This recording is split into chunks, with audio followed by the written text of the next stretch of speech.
She was already dead when he came back to himself. He stood in the middle of a ruined street and looked down at her. The ground around her was scorched in a wide arc, the asphalt cracked and still smoking where her body had landed. Her left arm was stretched toward him, fingers loose and open, as if the last thing she had done was reach for something just out of range.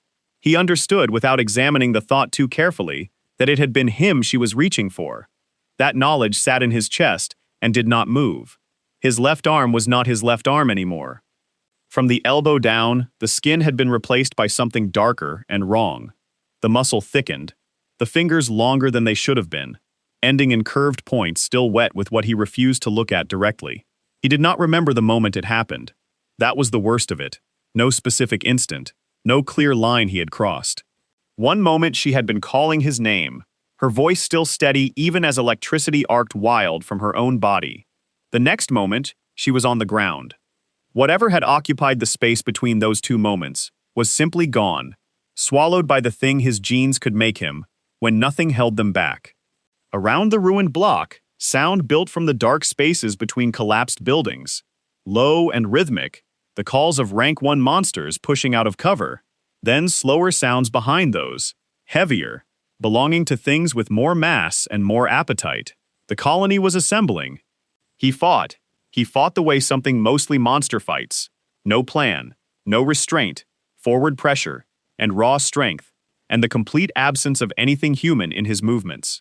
He got through 12 of them before his arms gave out. He went down on one knee on the scorched asphalt. Something struck the back of his skull from behind, and the light narrowed and went out. He died on June 16th. He was 18 years old. Then he opened his eyes on June 15th. The ceiling of his apartment had a crack in the corner that looked vaguely like a running bird. He had never noticed it, had lived under it for 2 years without once seeing it, but he noticed it now, lying flat on his back, breathing very slowly, because focusing on an ordinary ceiling crack was simpler than processing everything else at once. His left arm lay beside him on the mattress, pale and entirely his own. He lifted it, flexed the fingers, pressed the palm against the wall. Just skin, just a hand. No darkness under the surface, no wrongness of texture. Shin-kun sat up. He sat on the edge of the mattress for a long time. His phone screen glowed June 15th, and that number meant he had somehow been returned to the morning before the world ended for him the first time. All of it still ahead of him. The gene test, the institution, the people he would meet, and Zhu, especially Zhu. He set the phone face down on the nightstand and thought about what he was going to do differently. The short answer, everything. In this world, the word gene carried more weight than any title or family name. Human genetics, researchers had eventually confirmed, could split along 2 distinct lines. Transcendent genes gave people power over the elements. At roughly 18 years old, carriers experienced an awakening. The genes activated, elemental energy began moving through the body, and depending on the exact percentage of transcendent DNA in their sequence, they emerged as what the world called a transcendent. Fire, water, metal, wood, lightning, ice. The higher the percentage, the greater the power, the higher the rank. Institutions and government departments and the social order of this entire civilization had been built around those percentages. Monster genes were the other inheritance. About 5 in every 100 people carried them. Usually they lay dormant, a minor irregularity in a blood panel, easy to miss. But when they woke, whether at 18 or under stress, or sometimes with no visible cause, the body began to change. Hunger came first. Then the transformation, the physical rewriting of muscle and bone and skin into something that no longer operated on human terms, the mind narrowing to instinct and appetite.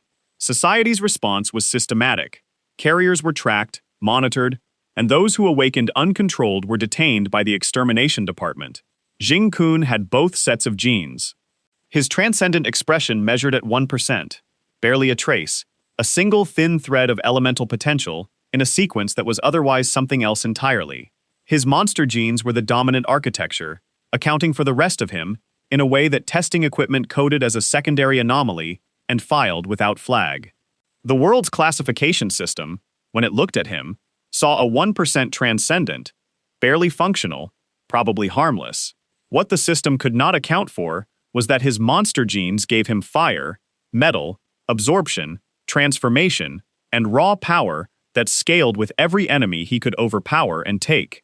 His 1% of transcendent expression, if he learned to actually use it, could act as a brake, the thread of control that kept the rest of him from swallowing him whole.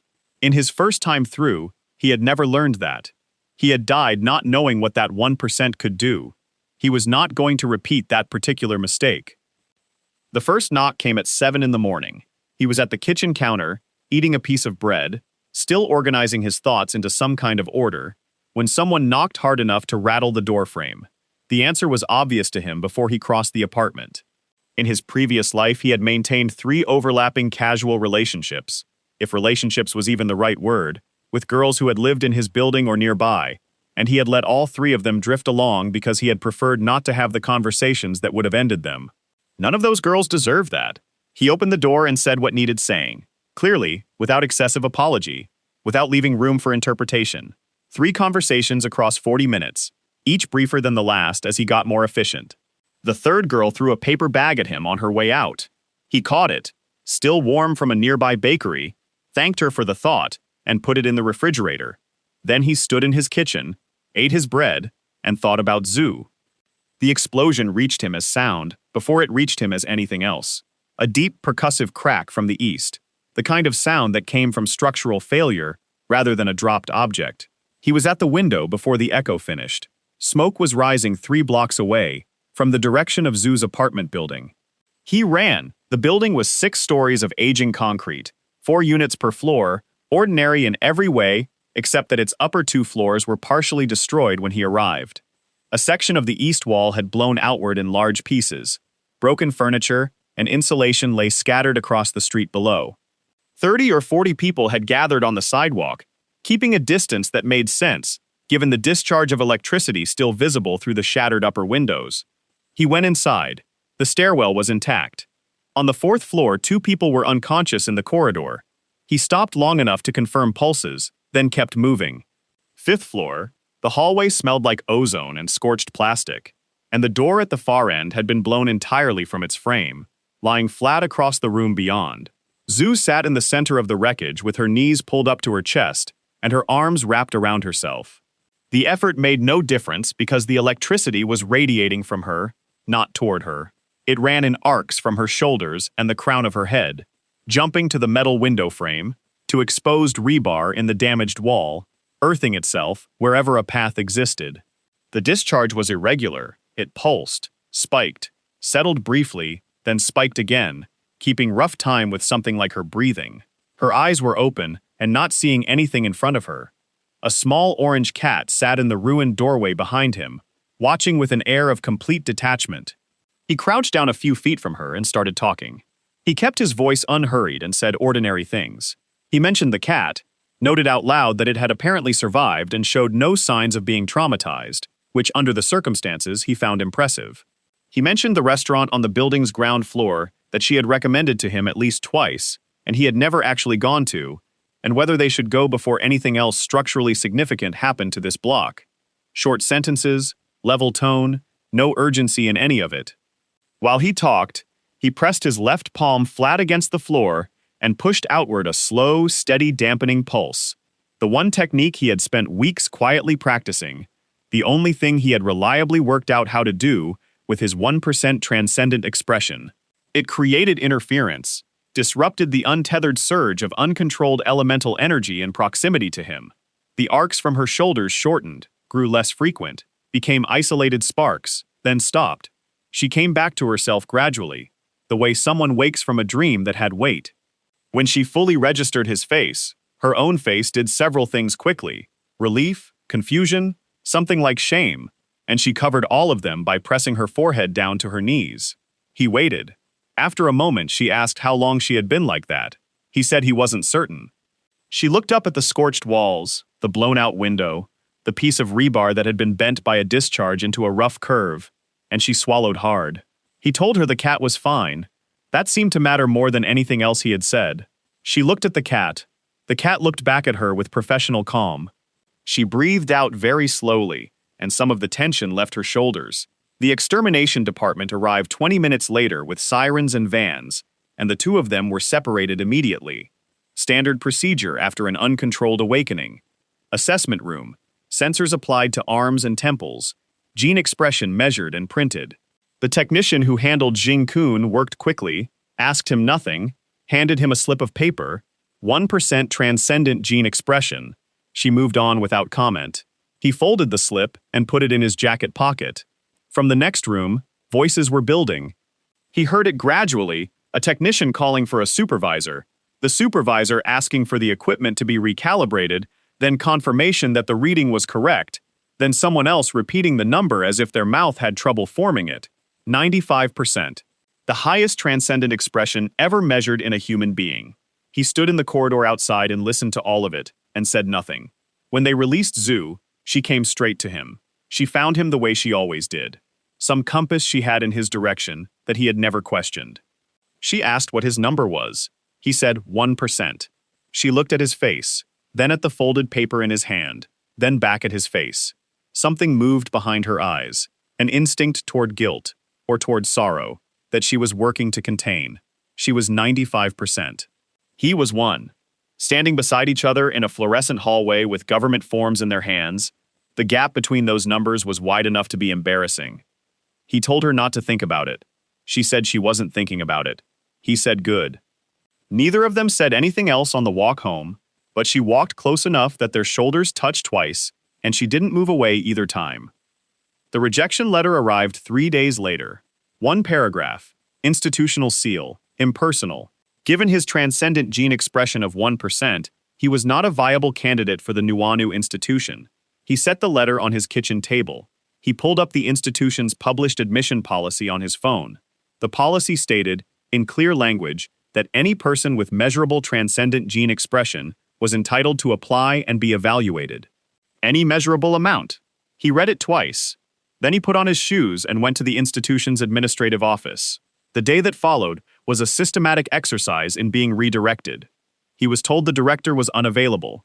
He was offered an appeal form with a 6 to 8 week processing timeline. He was told that while the policy said any percentage, practical reality required a minimum functional threshold, that below a certain level, a candidate simply could not participate in coursework or survive field exercises, and admitting him would be setting him up to fail. The administrator who delivered this explanation had a pleasant expression throughout. He listened to all of it without interrupting, and when she finished, he cited the specific language of the admission policy back to her and asked her to show him in writing where the threshold she had described was codified. She could not, because it was not. He went back the next morning, and the morning after that. On the third visit, a younger staff member, visibly uncomfortable with the situation in a way the others were not, took his case to someone with authority to offer a compromise. If he could pass a special qualification test designed for borderline candidates under controlled field conditions, the institution would honor the result. He accepted immediately. He did not tell Zhu what the test would involve, because she would have found a way to be there, and he needed to get through it without managing anyone else's fear on top of his own. The test site was a monitored field area on the city outskirts, maintained and supervised, according to the briefing documents, with rank 1 monsters and controlled conditions. 17 other borderline candidates were assembled at the perimeter on a cold morning, most of them showing the particular kind of nerves that came from caring a great deal about a specific outcome. Xing-kun scanned the terrain and kept his expression easy. He knew about this test from his previous life, though not from personal experience. He had heard the story secondhand afterward. Several candidates had died in the qualification round that year. The institution attributed it to unexpected monster migration and a monitoring system failure. He understood now what it had actually been. The Fang family held significant influence over several positions in the institution's administrative layer, the kind of influence purchased quietly over years and maintained through careful placement of loyal people in useful chairs. When a candidate appeared who was too difficult to categorize, too unusual to safely ignore, the Fangs had a clean solution: higher-ranked monsters seeded into restricted zones, supervisory drones disabled in key sectors, and an outcome that looked like terrible luck. He had no doubt he was on their list. He could not have said exactly what had flagged him at this early point, but the Fangs had resources he didn't fully understand yet, and people with resources tended to be careful early. He spotted Zhang Sang without difficulty, Broad-shouldered, moving with the unhurried ease of a combat-trained body, his transcendent genes not yet awakened, but his physical foundation solid. Beside him stood a shorter figure, who was watching the tree line rather than the other candidates. Zhang Song's sister, Shaola. He remembered her from his previous life as someone loyal past the point of reasonable self-preservation and perceptive in ways that caught people off guard. She was demonstrating that last quality right now. The other candidates were sizing up each other. She was reading the birds. He walked over and introduced himself. Zhang Song met him with the easy openness of someone who defaulted to trust rather than suspicion. No performance in it, just genuine warmth. Shaola acknowledged him with a look that took about 2 seconds and covered more ground than most people's full conversations. She mentioned the wind direction, the absence of bird calls from the south sector. He told her the south was compromised. She gave him a measured look. He kept his face neutral. The administrator's voice came through a speaker mounted somewhere in the canopy. The exercise had begun. The first attack arrived 4 minutes in, from directly above. That was wrong. Flying-type monsters were not part of the approved zone population. The Rank 2 variant dropped from a low cloud with its wings folded until the last second, and it hit the ground between 2 clusters of candidates with enough force to scatter them. Screaming started from the left cluster. Xing-kun was already moving. His left arm darkened slightly under his jacket sleeve as he came in fast from the flank. Not a visible change. Nothing that would answer questions he couldn't afford to answer yet. Just enough of a shift to add weight and density behind the strike. He hit the creature's neck joint, precisely where the vertebral structure compressed against the secondary plates, with force that no 1% candidate should have been capable of generating. The monster dropped. He stepped back and steadied his breathing. Around him, the surviving candidates had stopped moving. Zhang Song's relaxed posture was entirely gone. He was looking at Xing-kun with an expression that had stopped being friendly and become something sharper.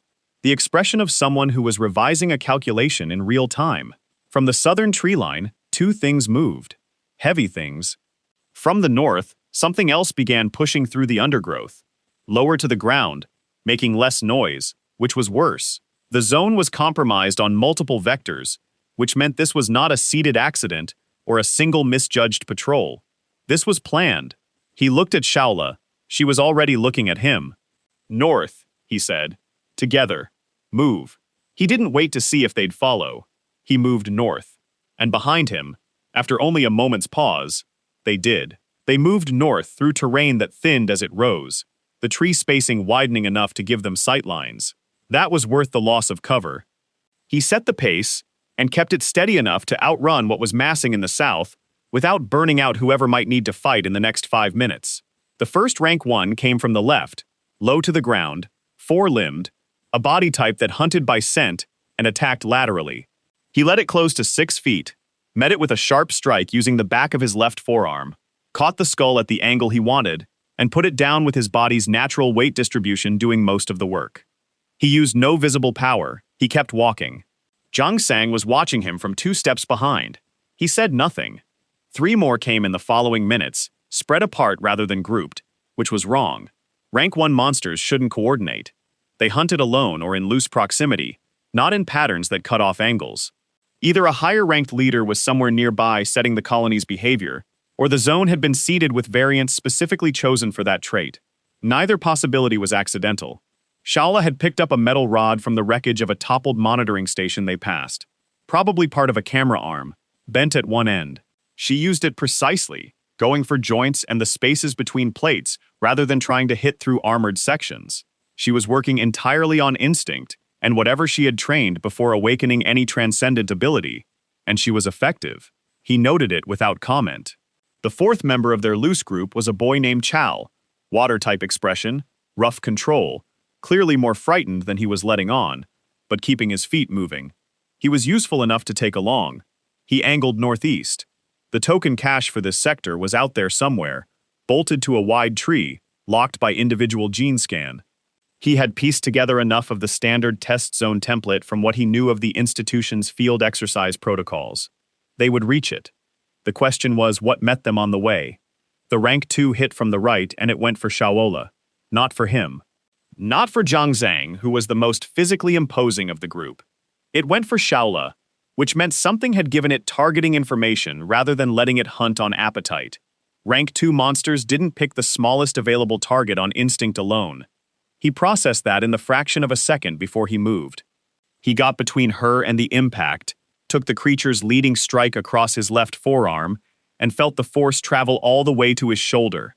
He had kept the arm's defensive density low, not enough transformation to be visible, which meant not enough to fully absorb that kind of hit. His shoulder went hot and numb simultaneously. He drove the creature back with a two-handed push, stepped into the space that created, and hit the neck-to-shoulder joint twice. The first blow cracked something. The second finished it. The monster folded, and he stepped back and breathed carefully, his left forearm throbbing in a way he would deal with later. Shaola had not made a sound throughout. He looked over his shoulder. Her eyes had gone clear and very still, past the point where fear made noise and into the space where it became functional. She was assessing the downed creature, then him, then the tree line ahead, in that order. Zhang Sang was looking at both of them, and his expression had passed through recalculation and arrived somewhere more final. The door had shut. He had made a decision about this person he had known for 40 minutes, and it showed in the set of his jaw. "Tell us what you need," Zhang Sang said. No preamble. He told them. Zhang Song on the left, Shaola right, Chao between them. Nothing heroic from anyone unless it was completely necessary. And trust him on what qualified as necessary. He picked the direction of the cache and walked. They moved into position without argument. The cache was where he expected it. A steel unit bolted to an old oak, sealed with a biometric lock. 4 token retrievals, 1 per candidate, each requiring the individual's gene scan to open. He waited while the others cycled through, then pressed his own hand to the panel. The lock read the trace of transcendent expression in his sequence, 1%, but enough to register, and released his tokens. He pocketed them and checked the sky. The monster activity had dropped in the last 10 minutes, which probably meant the controlled release had run out of inventory, or that whatever was directing the colony had pulled back. Either way, the time remaining on the exercise clock was running short. 3 more scattered candidates found them on the way back to the perimeter. Frightened, grateful, one of them bleeding from a shallow cut on her arm. He added all of them to the group and brought them out. At the perimeter, the test administrator counted heads. 11 of the original 17 had returned. He didn't ask about the 6 who hadn't. The administrator noted his name on her clipboard and said the results would be processed and communicated within 2 days. He said thank you and walked to the transport. The enrollment confirmation arrived with less ceremony than the rejection had. 1 paragraph, institutional seal, a semester start date at the bottom. He folded it in half and put it in his jacket, same pocket where the rejection letter had been, and stood in his kitchen in the morning light, thinking about what came next. The Nuanu institution was larger than its gate suggested. 6 academic buildings, 3 training grounds, a hillside dormitory complex that was narrow but clean. He arrived on the first morning with 1 bag and found registration without requiring directions from the 4 people who offered to give them. Sue was already there, map in one hand, scanning the campus with the particular focus she brought to any new space. When she saw him cross the courtyard, she lowered the map and looked at him. He told her he had gotten in before she could ask. Something in her expression settled that had been carefully unsettled. The team built itself over 2 days. Zhu and Xing Kun were obvious. Zhang Sheng enrolled in the same intake, his transcendent genes not yet awakened, but his combat foundation putting him ahead of most candidates who had. Shaola followed, which surprised no one who had spent more than 5 minutes with her. A 5th member named Yang joined quietly, observant, careful, carrying a monster gene secondary marker that the institution's intake screening had missed entirely. Yang himself had no idea. That particular thread would pull loose later. Their assigned instructor was a woman named Ha, 20 years of field experience compressed into a direct and unsentimental teaching style. She reviewed the team's gene expressions during the first class session and arrived at her tablet summary with the expression of someone who had found an unusual entry in an otherwise predictable list. She looked up from it and looked at Xing Kun. She told the class the first lesson would involve a power demonstration from each student. He nodded and said that was fine. The training hall had a high ceiling and a reinforced floor rated for heavy elemental discharge. Demonstrations ran in roster order. He was near the end. Zhu went third. She brought up an electrical arc between her hands and walked it slowly to wall width. a span of around 12 meters, held it at ceiling height for 4 seconds, and then brought it down with complete control. The rest of the class went quiet. Ha wrote something that took a while to write. When Xing-kun's turn came, he walked to the center of the floor and stood still. He had calibrated this carefully. Too much, and the Fang family's informants would have something specific to file. Too little, and he'd spend the semester invisible to Ha's lesson plans, excluded from the squad decisions where he needed to be present. He had settled on enough. He turned his left palm upward and let a small flame appear at the center of it, the size of a candle. Blue at the core rather than orange, not standard for fire-type expression, not the color the equipment was calibrated to expect. He held it steady, then expanded it slowly to roughly the size of a grapefruit, rotated it, shifted its density in controlled increments, demonstrating the relationship between him and the fire rather than just the fire's existence. Then he closed his fist and it went out. The hall had no sound in it. Ha was looking at her tablet. She looked at him. She looked at the tablet again. She asked him to confirm his recorded transcendent expression. He said 1%. She said she would need to verify the measurement. She had him demonstrate twice more, a force output test against a resistance pad, which came back well above the class average, and a heat generation sequence that produced a temperature ceiling, the sensor system reported with what seemed like reluctance. She studied the numbers. She didn't share them with the class. After the session, she asked him to stay behind. She said, plainly, in 20 years of instruction, she had not seen a 1% expression produce what she had just watched in this hall. She did not know what his intake test had missed, or whether his official percentage reflected anything real. She was not going to report it upward yet, because she wanted to understand it before she did. He said he appreciated that. She looked at him for a long moment, and her expression was the expression of someone who was being patient rather than incurious. She said she expected that when he was ready to explain, he would. He told her she was right. She dismissed him. He stepped out into the late afternoon, the campus quiet around him, and felt the precise weight of what had just shifted between him and this place. The weeks found their rhythm. Training cycled between instruction, indoor exercises, and field sessions, and Zhu pulled ahead of the cohort in raw output almost from the first week. Her 95% expression put her in a different category from her peers, and she trained with a discipline that didn't allow for coasting. 3 weeks into the semester, in a routine output session, she pushed the voltage readout on the training hall's measurement equipment past 3,000 volts on a sustained discharge and held it there for 8 seconds without dropping her control. The equipment gave a reading and then an alarm. The alarm was calibrated to trigger 20% above the previous all-time record. She had cleared it by nearly double. The room went quiet with the particular texture of people who understood the number they were looking at. Ha came to the equipment and read the readout, walked away, came back with a printed copy of the previous record, as if comparing both in her hands would help the numbers make sense. Xing-kun watched from the side of the room. He already knew those figures. He had carried the knowledge of what Zhu could become across the entire gap of his first life and into this one. And watching her stand in the middle of the hall with electricity moving clean and controlled through the air around her, breathing normally, holding steady, something settled in his chest that wasn't pride exactly, but was close enough to leave a mark. She found his eyes across the room after the confirmation came back. She shrugged, the gesture of someone performing indifference with imperfect conviction. He shook his head slowly. She turned back to the equipment before the moment required a response from either of them. The freshman competition was a semester tradition, a field exercise in the wooded area behind the training grounds, token retrieval format, light combat rules. Seniors sometimes participated as informal evaluators. The expectation, generally, was that first-year students would lose things and learn from losing them. The Fang heir had not come to evaluate. His name was Shy. Second year, fire elemental, ranked solidly in the top third of his year group through a combination of natural output and family-funded private training. He arrived in the freshman exercise area with 2 associates flanking him and an expression calibrated to signal that his presence here was a minor inconvenience he was performing as a favor to someone. The news of a borderline test qualifier producing anomalous output had reached the Fang circle within a week of Hod's session, and the family preferred to assess unusual variables directly rather than through second-hand reports.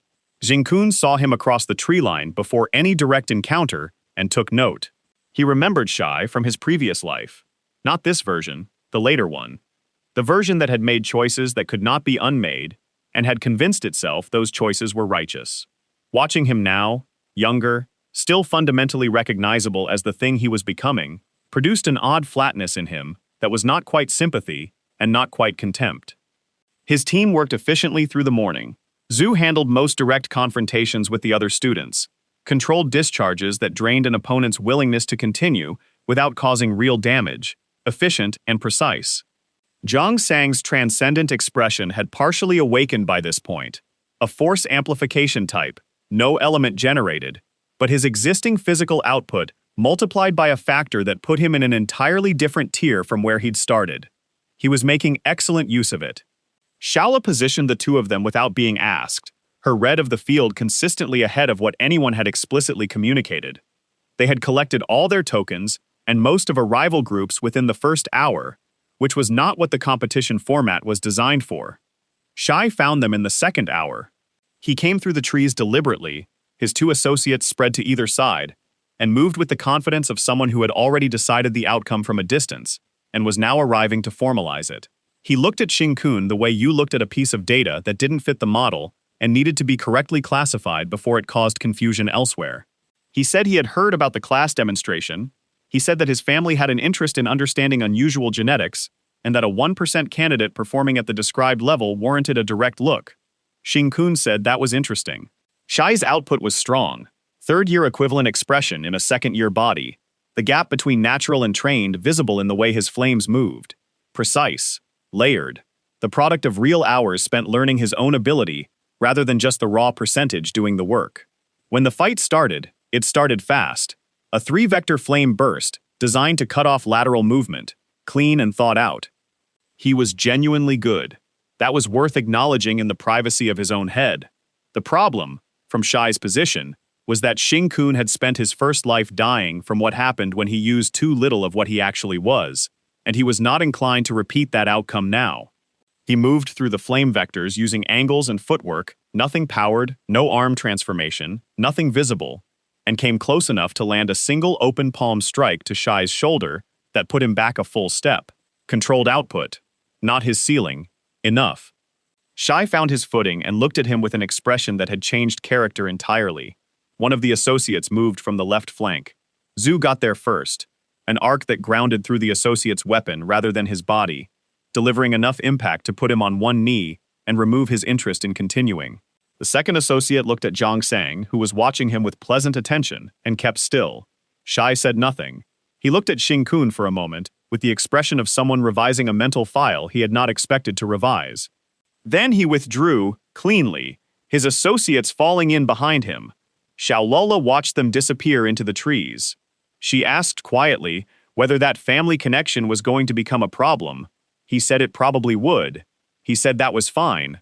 She looked at him for a moment in the way she had, that 2-second complete assessment, and did not press further. The team collected their remaining tokens and walked out of the exercise area in the late afternoon light, their season record unblemished in a way that was starting to attract more attention than he preferred.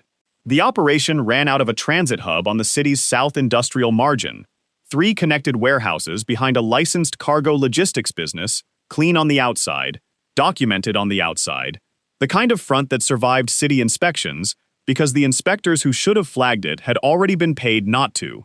He knew about it from his previous life, though not with complete detail.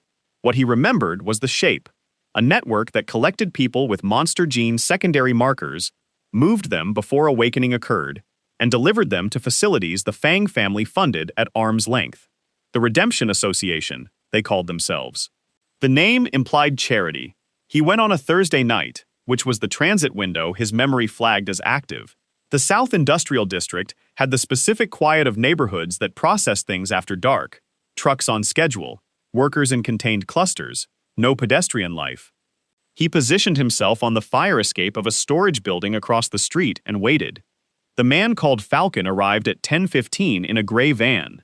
Behind it came a longer transport, high-sided, driven by a man with unwashed hair pulled back loosely at the neck. Xing watched the operation's skeleton expose itself in under 2 minutes. Falcon ran collection, the driver ran transport, And between them, they were moving 8 people out of the warehouse's rear loading bay, people who had the particular numbness of those who had been told a story that turned out to be a different story entirely. He moved before the transport doors closed. He came through the warehouse's utility access first and dealt with the 2 men inside quickly. Neither was armed for the assumption that what they were moving could fight back. They were wrong. He crossed to the captives, 6 adults, 2 teenagers, all of them carrying the secondary marker he had learned to read. He told them clearly and without elaboration. They were leaving now, they should stay with him, and they should move when he moved. A man in his 40s with close-cropped gray hair at his temples nodded with the decisive weight of someone who had made his decision and was finished deliberating. That was enough. Falcon was at the gray van's front when he came back outside. The long-haired driver was checking the transport's rear closure. He reached the driver first, because the driver was closer to the people still inside. 1 strike, precisely placed, put the driver down, and kept him there. Falcon heard it, started turning, found him already there. The man was not unskilled. He had the reflexes of someone who had handled rough interruptions for years. He swung a taser arc and followed it with a shoulder rush that would have worked against someone closer to his mass. It did not work. He caught the arm, took the momentum, put Falcon against the side of the van hard enough to leave a dent in the paneling, and held him. He said he needed the location of the facility Falcon was delivering to. Once, without additional emphasis. Falcon said something about the people he worked for. He said he understood those concerns and asked again. The address came. He listened carefully, repeated it internally twice, and then the rest was brief. And when it was done, he walked back into the warehouse and brought all 8 captives out through the utility access and into the street. 7 blocks north, at the edge of a residential district, he left them at a transit shelter with a phone number for an independent support service that kept no records the Extermination Department's tracker division could access. He disappeared before any of them thought to ask his name.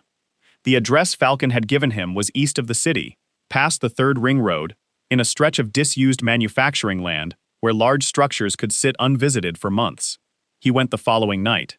From the outside, it looked like the decommissioned pharmaceutical plant it had once been, fencing maintained, lighting functional, old company signage still in place.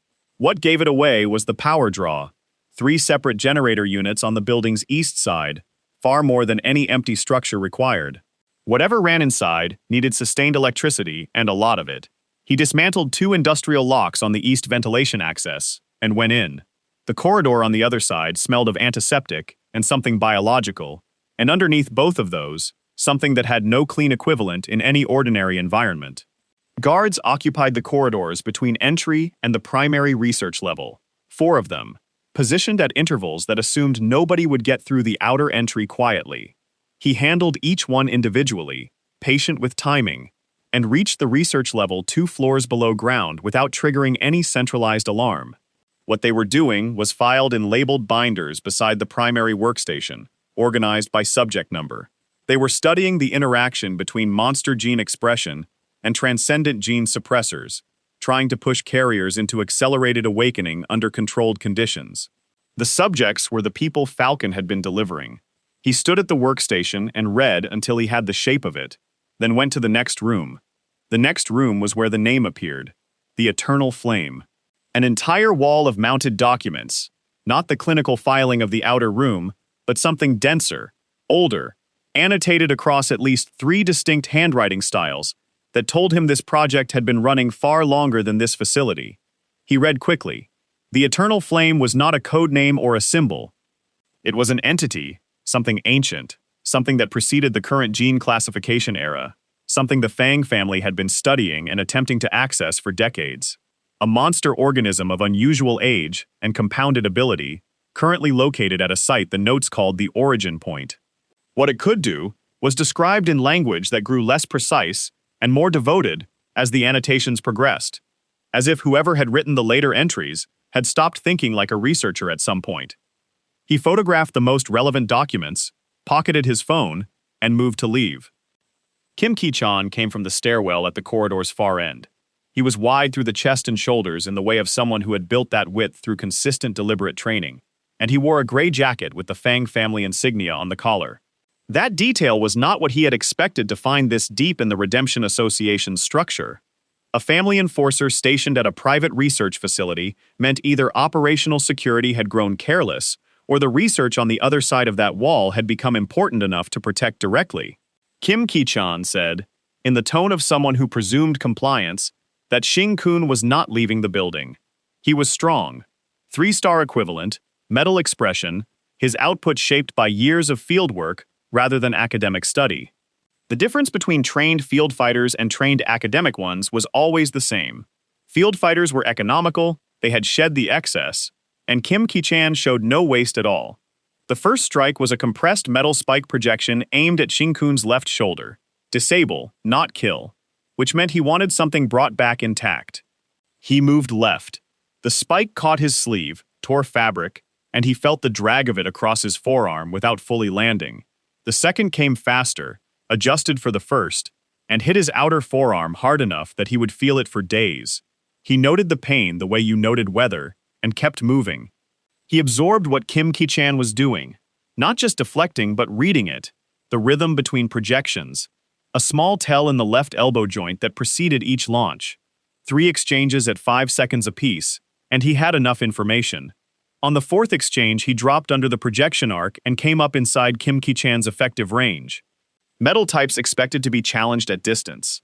At this proximity, his left arm's structural density behind a strike delivered something considerably beyond what a 1% candidate had any business producing. He landed 2 controlled hits to the solar plexus, one across the jaw, and Kim Ki-chan went down. He hit the floor and breathed in short, deliberate bursts. Winded, ribs protesting, conscious enough to be measuring what had happened to him, with the expression of someone who had not been genuinely outfought in a long time and was working through the fact of it. Xing-kun left him there and moved toward the ventilation access. The Earth Dragon had not been in any plan. He felt it through his hands and knees before anything visible happened, a specific tremor pattern through the flooring of the ventilation shaft, deep and rhythmic, originating from below the building's foundation level. He understood what it was before he was outside, and he dropped from the external vent onto the grass and moved away from the east face at pace. The south wall of the facility developed a crack running floor to 3rd story in about 2 seconds. Then the structure buckled. A full section of the lower building pushed outward as the Earth Dragon surfaced through the sublevel, its passage collapsing 3 load-bearing walls in sequence. The sound it produced was not a roar in any ordinary sense. It was the sound of the world being relocated by something that did not register what was built on top of it as relevant. He moved northeast and did not stop. Behind him, the building's secondary alarms triggered for the first time, 9 minutes too late to serve any purpose. The fire that started in the research level shortly after was probably the generator units. Possibly something the Dragon had disturbed in the sublevel. Either way, the evidence situation simplified itself considerably without his assistance. 3 days later, a Fang Family assessment team arrived at what was left of the facility. They were systematic. They documented the structural collapse, cataloged the destroyed research, and found Kim Ki-chan alive in a section of the lower corridor, dehydrated, 3 fractured ribs, a concussion, but coherent enough to deliver a report in person. His report described an attacker who moved unlike a standard Transcendent, who used no visible elemental expression during combat, but produced physical force consistent with a 3-star amplifier, whose left arm delivered strikes with structural density well beyond human baseline, and who had, in one apparently unplanned moment near the end of their exchange, generated a small open-flame discharge with a blue core. That last detail moved upward through the family structure faster than any other part of the report. Blue fire was not standard expression for a fire-type Transcendent. Orange, red, white-hot at the ceiling, those were normal. Blue indicated a specific energetic composition that standard fire genes did not produce. The Fang family had one previous reference point for that color in their research files, a theoretical configuration associated with a monster gene fire variant, documented in early research on high-stage monster species, never confirmed in a living human subject. They had labeled it internally as the blue flame type. The family head read Kim Ki-chan's report at his desk, set it down without expression, and gave one instruction to the people in the room with him: find this person. The search began without a name. It would take time to acquire one. He returned to campus at 3 in the morning through the east gate and sat on his dormitory room floor for a while, before he was ready to sleep. He had taken things from the facility before the dragon handled the rest of it. The documents were already backed up and cleared. He had also found, in a secondary storage room near the research level, 6 sealed containers of what the facility's labeling called life essence fluid, a synthesized compound extracted from high-stage monster cores designed to accelerate latent transcendent gene activation. The facility had been administering it to subjects without their knowledge or consent. The results, per their documentation, were significant and consistent. He kept 2 containers. The others were rubble now, along with everything else. The 2 containers sat on his desk for a week. Zhang Song's transcendent expression had awakened but scaled slowly. The force amplification type needed sustained output training to develop, and the base percentage was low enough that the natural ceiling would become a problem eventually. Shaola had not fully awakened yet at all, her secondary markers present but dormant, which left her operating on physical training alone, in an environment increasingly defined by elemental ability.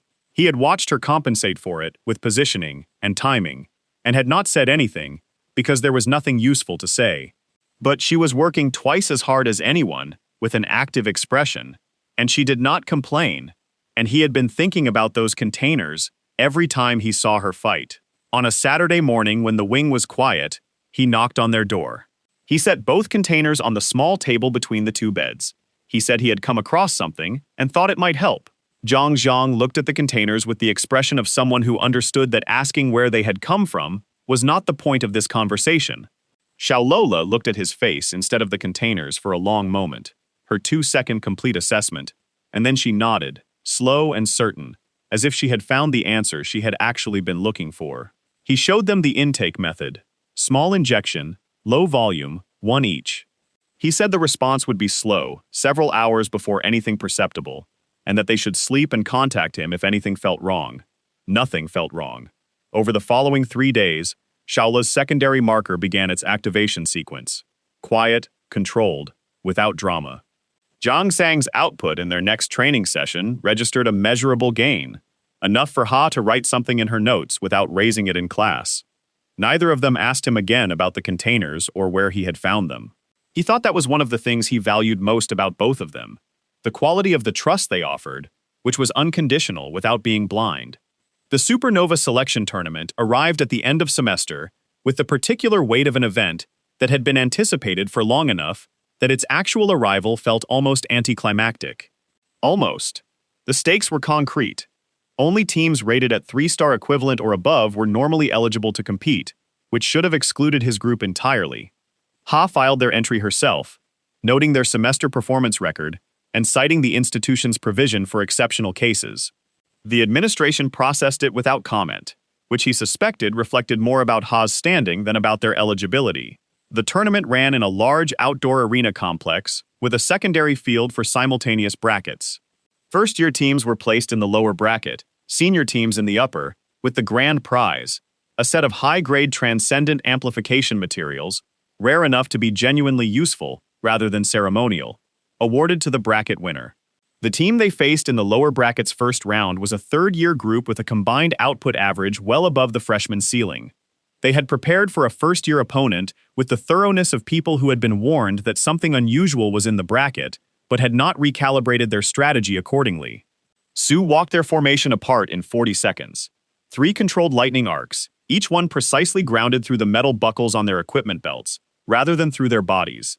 Precise enough to be deliberate, strong enough to disrupt their formation entirely. Zhang Shang handled the closest 2 with force amplification that neither of them had a response to at close range. The round was over in under 5 minutes. The arena crowd's noise changed character. The semi-final was harder. Their opponents were a senior team led by a student named Shenya, one of the institution's 3 acknowledged top students, a wind type with a 3-star expression, and the combat integration of someone who had been refining her ability for years. She was genuinely good in the way that Kim Ki-chan had been genuinely good, economical, reading the field, adjusting in real time, rather than executing a fixed plan. She looked at Xing Kun's team and made a decision that most people in her position would have made. She identified Zhu as the primary threat and built her approach around neutralizing Zhu's range advantage. It was the correct assessment. It was also the assessment he had planned around. He let Shenya commit her positioning to managing Zhu, let her wind expression push the engagement toward the formation she had designed, and then he came from the angle her formation had left open because she had categorized him.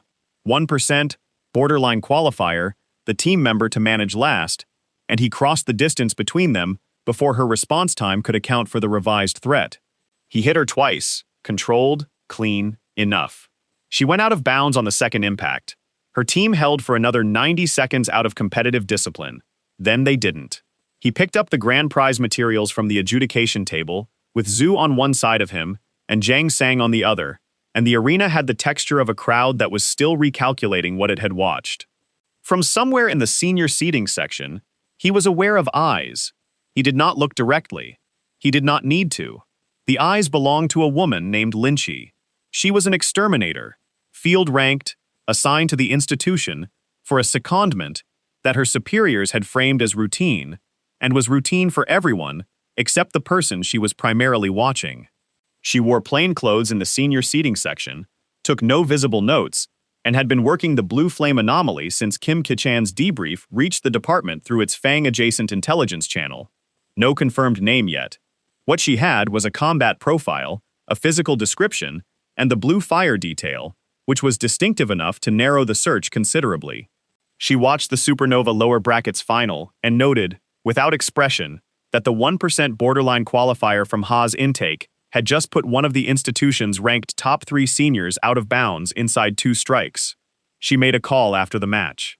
Shang Guan, her direct superior, water type, a ranking that most active field agents never reached, listened to the full report and said very little. Her instruction was, hold observation posture, no contact. Lin Qi did not ask why. She understood the shape of it. Shangguan was drawing a careful line between finding someone who needed to be neutralized and finding someone who needed to be understood before any further decision was made. The attack on the Supernova complex came 17 days after the tournament closed, and it came without any of the warning signs that a standard monster incursion produced. No perimeter triggers. No advanced scouts flushed by the outer defenses. Nothing. One moment the West Recreational Grounds held roughly 40 students on a free afternoon. The next moment, 4 of them were down, bleeding from lacerations whose source was not visible. Invisible. High rank. The kind of monster that maintained deliberate concealment rather than instinctive camouflage. Coordinated suppression of visual signature, which only appeared in rank 3 variants and above. He was on the complex's eastern side when the screaming started. He was already moving before he consciously gave the order. He found a mask first, a decorative piece from the closed tournament merchandise stand, flimsy and sufficient. He put it on and went in. The student against the arena's external wall was a girl called Bunny, a name her classmates used that he had heard in passing before today. She had been separated from the main group, pinned against the concrete by something that displaced air and weight without being visible, her wind-type barrier holding, but shrinking under pressure. Whatever pushed against it had registered that she was the most vulnerable person in immediate range. Rank 3 monsters didn't make that choice by appetite. He came from the side and drove into the creature by feel, weight, resistance, the texture of mass under his hands.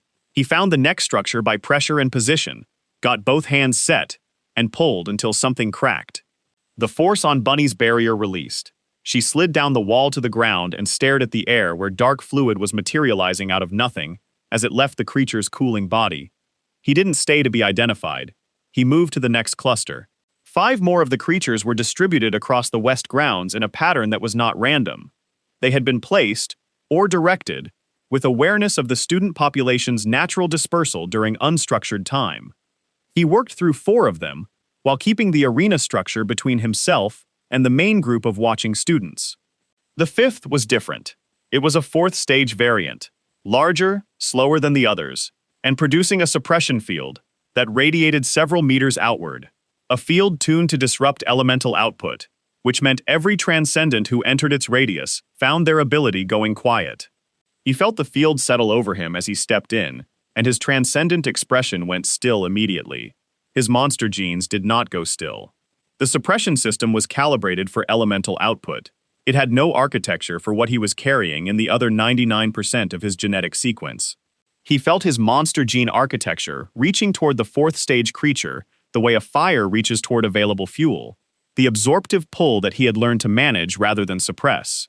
He let it go further than usual, just past the edge, just enough to access the blue fire that lived below his transcendent threshold. He put both hands on the creature and held on. The resistance was real. A fourth stage monster had enough cognitive presence to know what was happening and oppose it, and the opposition ran through his left arm and into his shoulder as sustained pain that he recognized in a specific way. Not from recent experience, but from earlier, wilder memory, from the time in his first life before control had developed into anything. He knew the shape of this. He knew that the apex was ahead, and that past it the current reversed. He held until it reversed. The creature's energetic architecture unwound into him, and his own expanded in response. Not visibly, nothing that the watching students could read as anything other than the large invisible monster going still. But inside, the boundary of his fire shifted outward, like a room gaining a new wall. And within that boundary, a quality arrived that he had no precise existing word for, a territory that was his, that operated under his terms, that would consume without permission anything that entered it against his intent. A domain. The first one. He walked the mask to a waste receptacle near the north gate and came around the outside of the complex until he joined the concerned student cluster, moving toward the main entrance from the east, and went in from that direction. Nobody placed him inside the perimeter during the attack with any confidence. Bunny found him 11 minutes later. She was shorter than distance had suggested. She had a scratch across one cheekbone and a composure that was doing real work, and she looked at him with the same 2-second assessment Shalola used, arriving at different conclusions with equal efficiency. She asked whether he had been near the west side during the attack. He said he had heard the commotion from the east. She said someone had physically pulled one of the creatures off her barrier without any visible ability, just contact, which she described as something she hadn't known was possible at that interaction level. He said that sounded unusual. She held his gaze for a long moment. Then she said, if a person like that happened to be present in future situations involving things trying to kill her, she would consider that an acceptable arrangement. He said he understood. She walked away, and he was reasonably certain she had already reached several accurate conclusions and had decided, for her own reasons, to hold them privately. Director King's office sat at the top floor of the administrative building, reached through a corridor with a separate keycard requirement. He had been asked to arrive at 8 on a morning when the rest of the staff came after 9. The director had gray at his temples and the particular stillness of someone who had watched a situation develop and had chosen his moment with patience. A cup of tea on the desk. No tablet, no documentation. This conversation was not going on record. He said he was aware that Jing-kun had cleared the Supernova complex of a high-rank incursion 3 weeks prior.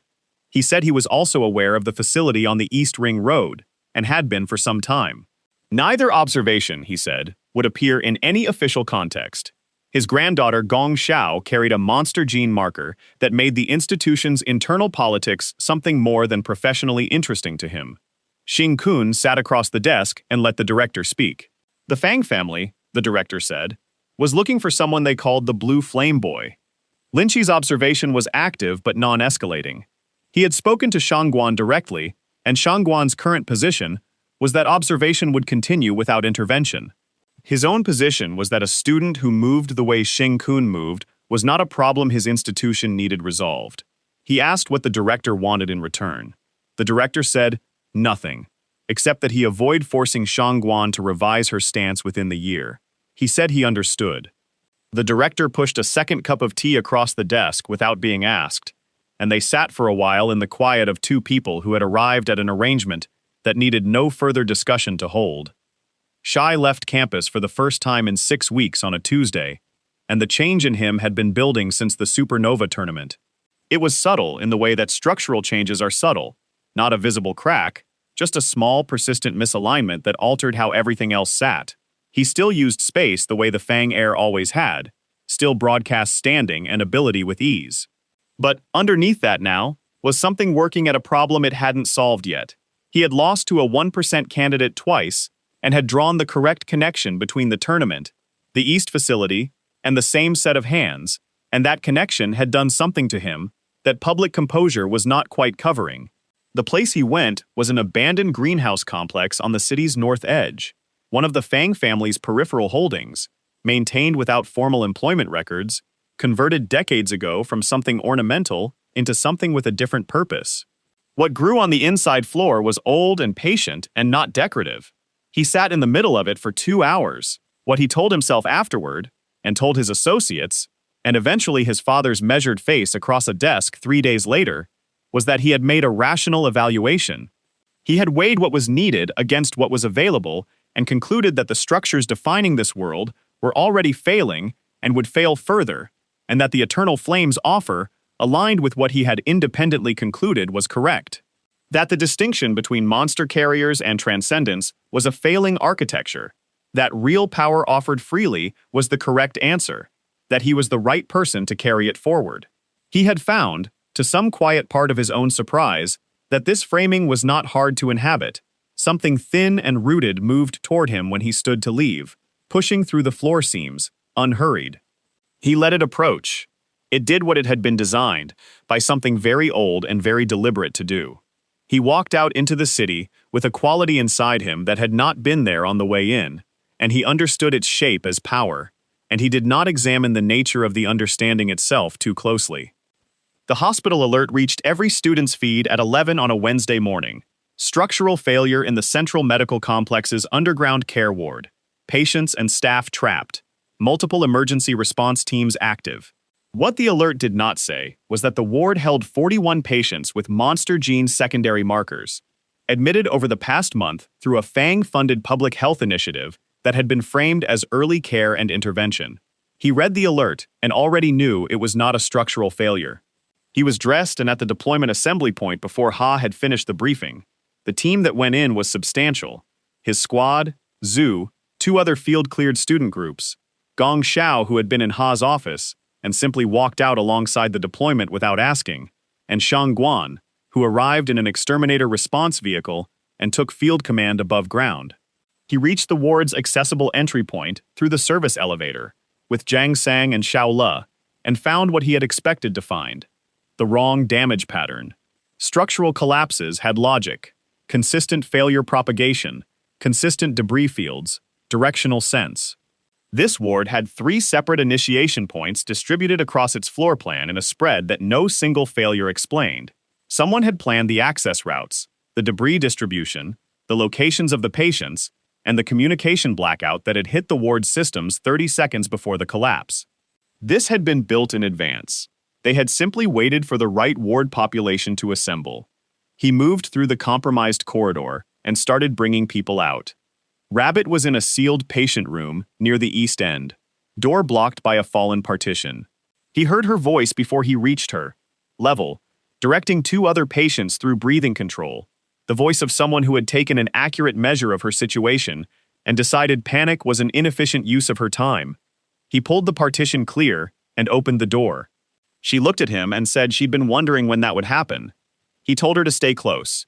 She did, and she was useful about it, tracking the corridor behind him while he assessed what was ahead, working at problem scale rather than simply following. He noted it and kept moving.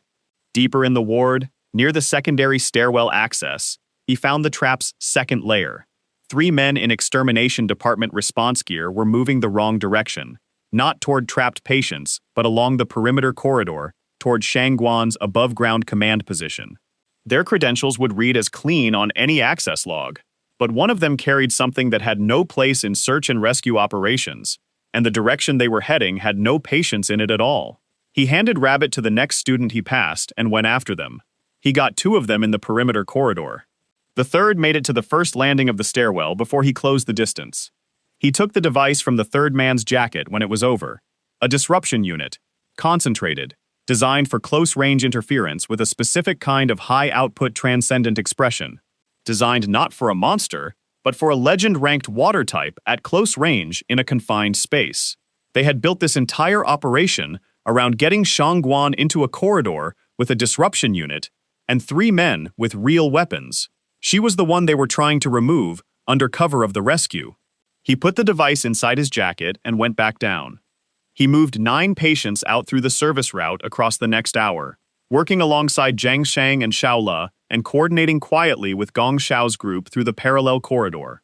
Rabbit stayed mobile the entire time, managing the patients who couldn't move without assistance, leaving his hands free for the intervals where something needed to stop. When the last group came up through the service elevator and the ward's window had closed, he stood in the staging area and counted. 38 recovered, 2 unaccounted for, 1 confirmed casualty who had been in the ward center at the moment the initiation points triggered. Xiangguan was at the command table, reviewing the recovery manifest. She looked across the staging area and found him and held it for a moment, without specifying anything. He met her eyes briefly and looked away. Linchi was near the transport vehicles. She was also looking at him. Her expression said that a calculation she had been running since the Supernova Tournament had just updated again. Shai came out of the hospital complex's ground-level entrance behind the last transport vehicle and walked into the open space between the staging area and the street with the unhurried quality of someone who had been waiting for exactly this arrangement of people. He was visibly different now. Not in ways a casual observer would necessarily name, but the difference was there for anyone who had known him before the greenhouse. Something moved in the air at the edges of his presence that was not his standard fire expression. Older, more patient, operating with a quality that trained transcendent ability did not have. It moved like something that had spent decades inside a building, learning how to use the people it found there. He said he knew that Jing Kun had killed the family's people in the ward. He said he knew about the East facility. He said he did not hold any of it against him, because the Eternal Flame had given him a sufficient view to understand that the old divisions, Transcendent above, Carrier below, the Extermination Department deciding which was which, were already collapsing from inside, and what he was building in the space they left was an honest improvement on what had existed before. Shinkun said nothing and watched the ground near Shai's feet. The vines were there, low, patient, moving in his peripheral vision, advancing toward his position, at a pace calibrated to reach him, well after the conversation had his attention fully occupied. Shai said the Eternal Flame recognized the blue flame configuration, said it preferred an asset to an obstacle, and that the offer was still available. He said he understood the offer. Then he hit Shai once. Open palm, center mass, enough force to communicate precisely what he thought of it, enough to put him back 3 full steps. Shai found his footing. Something in his expression had moved past surprise and arrived at cold. He raised one hand, and the fire that came from it was not the layered, trained expression of the Supernova Tournament. It was heavier than that, darker chord, carrying the quality of something that had consumed a great many things across a very long span of time before it arrived here on loan. He brought his own fire up, blue at the core, his domain extending outward to the edge of his range, pressing against the outer layer of Shai's projection, and consuming what it could reach. The 2 fires occupied the same space for a moment, and held each other without either giving ground. Behind Shai's borrowed expression, something old and patient was watching through his eyes, and measuring the gap between them. He felt the ground move at his back. The vines had reached their angle. Shai's mouth moved, a short command, not a word in any language he recognized, and the plant matter behind him surged from the earth all at once, faster than the individual strands had implied they could move, reaching up around his legs and toward his arms in a coordinated mass. He turned.